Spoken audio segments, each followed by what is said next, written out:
Hello, I'm Stefan and welcome to another episode of Japan at War.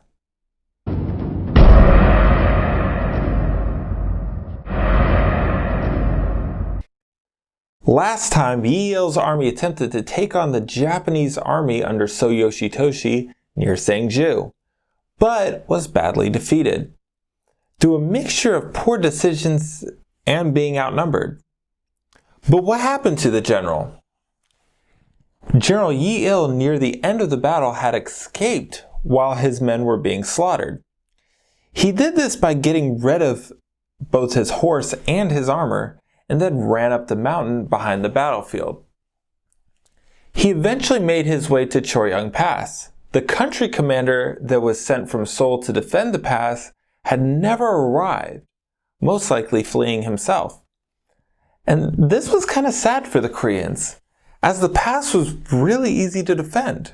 It was a narrow choke point that even a small amount of men would have been able to defend. Yi didn't attempt a defense there either. Instead, he raced over the crest of the mountain and down the other side, going north to Chungju to join his superior, General Sin-ip, leaving the pass completely open. General Sin-ip had actually managed to gather a sizable force of some 8,000 men.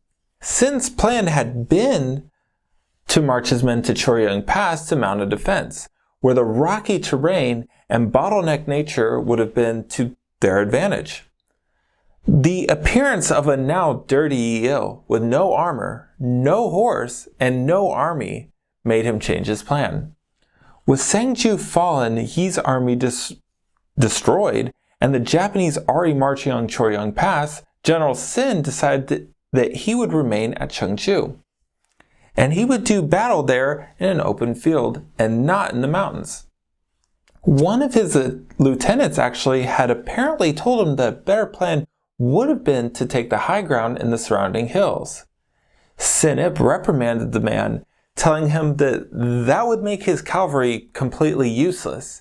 And if you remember, he was very confident in them. Midday, June 6th, the Japanese were descending the mountain road from Choryong and were approaching Chungju. General Sin-ip set his men in formation outside the town on a flat piece of land next to a hill called Tangumdae, flanked by rice paddies, with the South Han River behind them. The way he set his men up was actually based on classical Chinese military works that said men put in a position without a chance to escape would turn into unbeatable warriors and would fight desperately for their lives. And this was also very much do or die for him too. After 8 days and nights of endless marches on the eastern route to Seoul, Kato Kiyomasa's second contingent caught up to Konishi Yukinaga at an abandoned fortress near Mungyang, near Chungju, where the eastern route to Seoul merges with the central route to cross the Sobaek mountain range. Kato angrily insisted that his contingent should now take the lead for the now final push towards Seoul. Konishi refused. The two contingents of less than 4,000 men, and remember this number would be due to the fact that both of them would have left garrisons in the towns that they had taken, began the climb into the mountains towards Choryong Pass with a spirit of mutual hostility. They went through without any resistance and emerged down the other side in the evening of June 5th.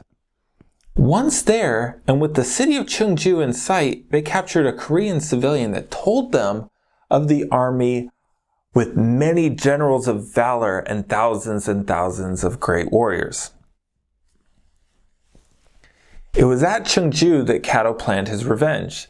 Since Konishi insisted on leading the way to Seoul, then lead on. Kato Kiyomasa halted his forces, set up camp south of the town, and let his rival Konishi meet the waiting Korean army alone. He figured that Konishi would make a mistake in taking them on alone, and then would need Kato to rescue him. Doing two things, making Konishi look very stupid, and then giving the glory of the victory to Kato Kiyomasa and his men. Or at least this was his quite spiteful plan. Konishi was all for it. He took the opportunity handed to him and rushed forward. His men approached the city along a valley from the southeast and then separated into two groups. Konishi and Yoshitoshi breaking left and the others to the right. When they got closer, they fanned out and arrayed themselves in a vast arc facing Sin and his 8,000 men. It was 2 in the afternoon on June 6. Konishi divided his force into 3 main units. 10,000 under himself and Matsura, one of his generals, forming the vanguard in the center. Yoshitoshi's 5,000 to the left, and 3,700 men under Arima, Amura, and Goto, his other generals, to the right, with matchlock men in the front and swords and spears bringing up the rear. They advanced on the Korean forces. General Sinup's men were soon being torn apart by the Japanese matchlocks. The Koreans tried to respond, but their arrows just weren't close enough to cause any real damage to the Japanese in their armor. General Sin then ordered one of his cavalry units to charge the riflemen as they had started to reload. But the ground was soft and it severely hindered the Korean horses' charge. And before they could break into the enemy line, the matchlocks were already loaded and a volley cut the riders down. Sin then took the remaining cavalry he had and made another desperate charge at the enemy, and got similar results. He and a couple of his men were able to make it back to their side, but by then, it was all over. What was left of the Korean army scattered in every direction. General Sin and his surviving commanders turned their horses and escaped with their lives. Most of his men weren't as lucky. They either drowned in the river or got stuck in the rice paddies and then killed. At the end of the day, the fields of Tangumdae were littered with the bodies of the Korean army, dying horses, and discarded weapons. And the strategy that General Sin, from his classical Chinese studies, hadn't really been able to compete with the Japanese firelock. According to Japanese accounts, more than 3,000 heads were lined up for the customary post-viewing. Then the noses were cut off, packed in salt, and shipped off to Japan. Under normal circumstances, it would have been the whole head, but there was just too many, and the noses were simply more portable. If this practice is something that you would like me to cover in depth, please let me know down below, as this is a very complex subject and should be covered in its own video to really understand. But what of General Sinup? Well, he did not last long. He had made a promise prior to his trip that he would stop the enemy or die, and he had not stopped them. He had the few commanders that had survived stop at a spring a short distance from Chungju.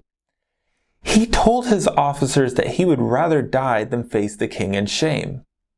He then threw himself in the water and let the weight of his armor drag him down. And 2 of his officers are reported to have done the same. Yi is also reported to have survived and fled once more. The first and second contingent of the Japanese camped that night at Chungju. Kato Kiyomasa and one of his generals arrived at Konishi Yukinaga's camp to discuss the details of the final push towards Seoul. Kato, still angry at Konishi's success that day, came looking for a fight. The meeting started with Yoshitoshi spreading out 2 maps before everyone, one showing the routes and the other of the capital itself. After looking over the Seoul map, Konishi pointed to one of the streets labeled and suggested that Konishi attack there. The street was labeled with the Chinese character for pharmacy, a joke at Konishi's expense, whose family had been in the business of selling medicines in the past. Konishi responded that For a real warrior, family background wasn't important. Kato then yelled at him, saying that he had been hogging all the glory by stealing the lead, and that the rules laid out by Hideyoshi said that it should be Kato's turn to lead. Konishi didn't agree and simply responded with, "We are already near Seoul. There's no point in discussing who will take the lead. We should just split up and see who makes it there first." They drew lots to see who would take which road, and that was the end of the meeting. When the two forces left, they burned down Chungju. And this is where we will end this episode. Tune in next time as the Japanese forces approach the capital and find out how the capital itself reacts. See you then.